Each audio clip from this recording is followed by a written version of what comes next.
اعوذ بالله من الشیطان الرجیم بسم الله الرحمن الرحیم الحمد لله رب العالمین والصلاة والسلام علی رسول الله و اهل بیته الطاهرین و صحبه المنتجبین.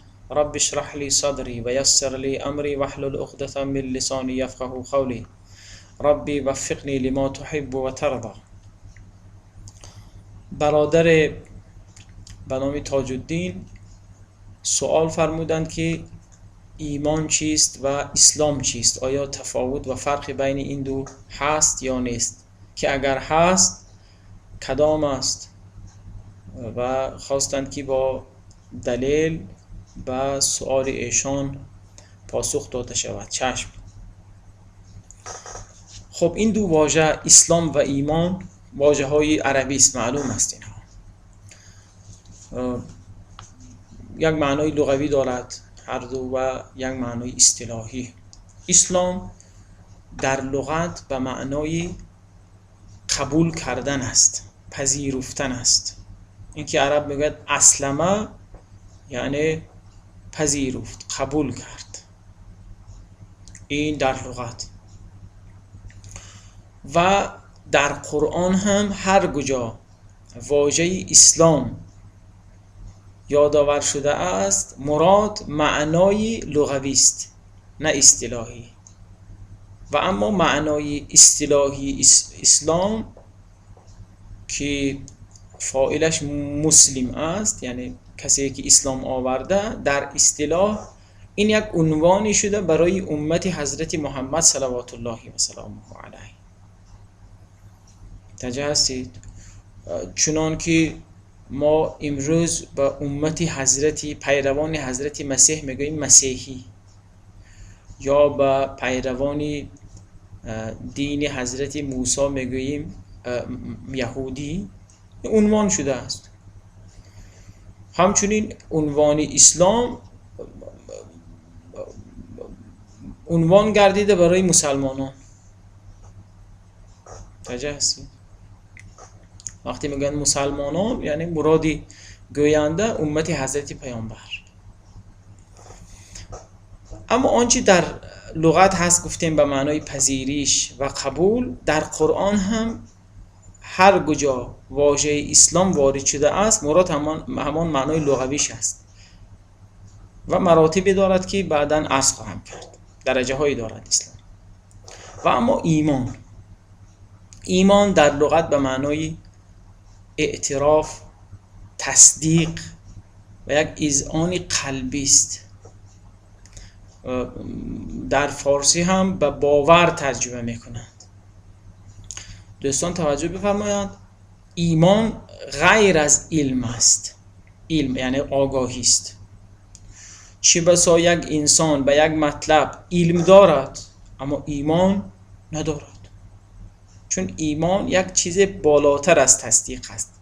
تصدیق را در بر دارد، یعنی علم را در بر دارد اما خود علم نیست.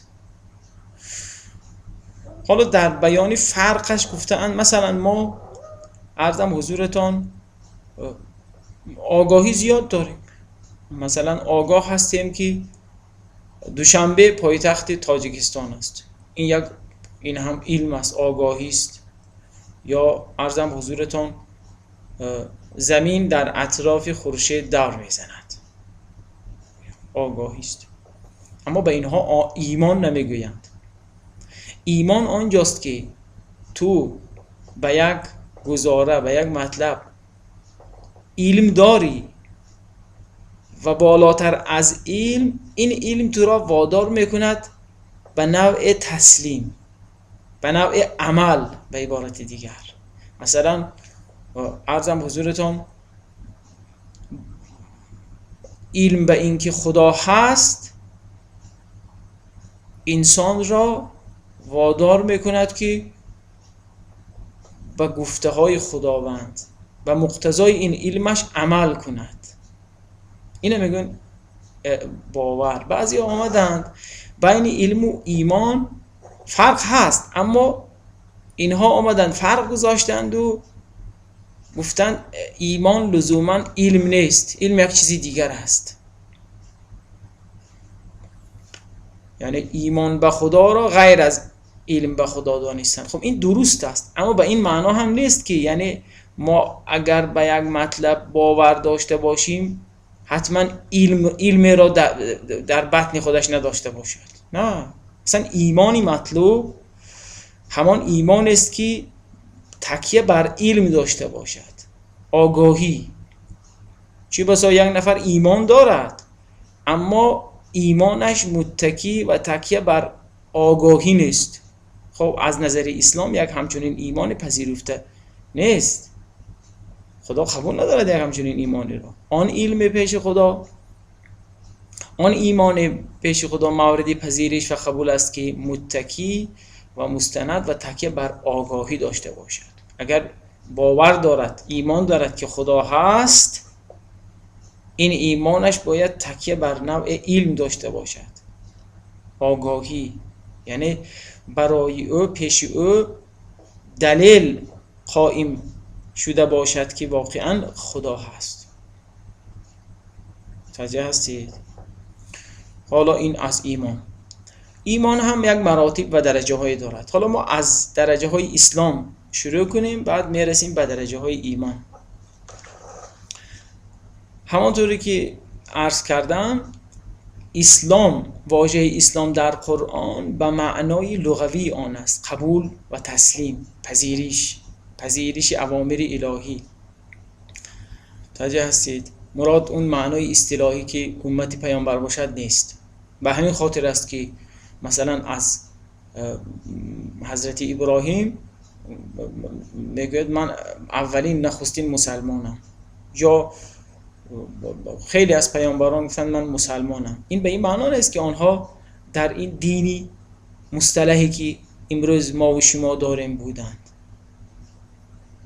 متوجه هستید؟ نه، به معنای همون لغویش تسلیم. چون همه، یعنی از دیدگاه قرآن، همه ادیان آسمانی از آدم تا خاتم اینها اسلام بودند، نه به عنوان، به ماهیت. اسلام این معنای است که همه ادیان، یعنی میتوان اون ادیان را اسمشو گذاشت اسلام. نامش مسیحی باشد یا یهودی باشد کار نداریم، چون دینی حضرت عیسی مثلا اون هم اسلام بود، اما اسلام به معنای لغویش یعنی چی؟ تسلیم در برابر خداوند، سرفرود آوردن در برابر خداوند.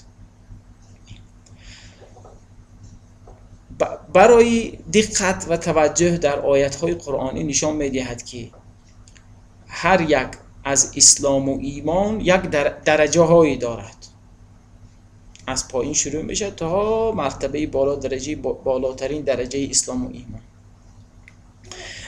اولین درجه اسلام که گفتیم به همون معنای پذیرش و قبول و تسلیم است، این که انسان قبول کند که خدای هست، خدا یکتاست و پیامبر عرضم حضور شما فرستاده خداست، و ظاهر قبول کند. در اولین مرتبه اسلام همین است. در این مرتبه لزوما چون این هم نیست که حالا قلبش هم ایمان داشته باشد.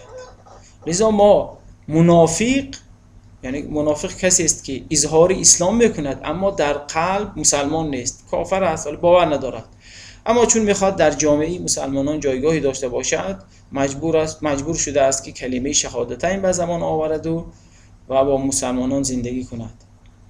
خب یک همچنین انسان مسلمان هست، یعنی در دایره امت اسلامی می شود و خب مؤمن نیست، منافق هست و خدا هم پذیرفته است. ما در روایت داریم که میگوید الاسلام شهادت ان لا اله الا الله و التصدیق برسول الله به حقنت الدماء و علیه جرت المناکح و الموارث. یعنی اسلام یعنی شهادت دادن، گواهی دادن بر اینکه خدای جز الله نیست و تصدیق کند که محمد صلوات الله و سلامه علیه فرستاده خداست، اگرچه قلبش تصدیق نکند این را، یعنی از قلباً باور نداشته باشه. به زبان آورده است. این اسلام است.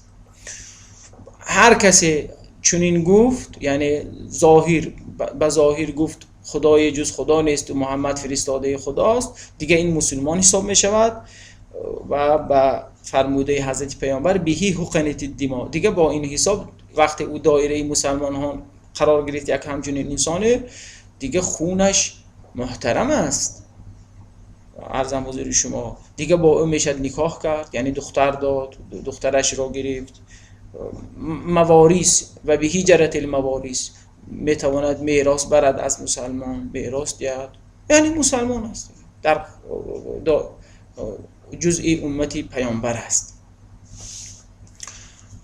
دیگه او را کافر گفتن جایز نیست، کافر دانستن، به این دلیل که چون مثلا قلبش کار خداست، ما کار نداریم با و اسلام اینو پذیرفته است. اما اینکه کی را موردی بازخواست قرار، این خود خدا در قیامت، خود این کارش با خداست. منافق. این اولین درجه اسلام است. بعد از اولین درجه اسلام، حالا من دلیلش هم از قرآن عرض کنم. ببینید ما آیت داریم در سوره حجرات آیت 14 که خداوند میفرماید قالت الاعراب آمنا قل لم تؤمنوا ولکن قولوا اسلمنا ولما يدخل الايمان فی قلوبکم. ببینید خداوند میفرماید که اعرابی زمانی پیامبر گفتند آمنا، ما ایمان آوردیم. خدا میگوید به حضرت پیامبر که به آنها بگو لم تؤمنوا، نه شما ایمان نیاوردید. ایمان یعنی همون تصدیق قلبی، اعتراف و اذعان قلبی.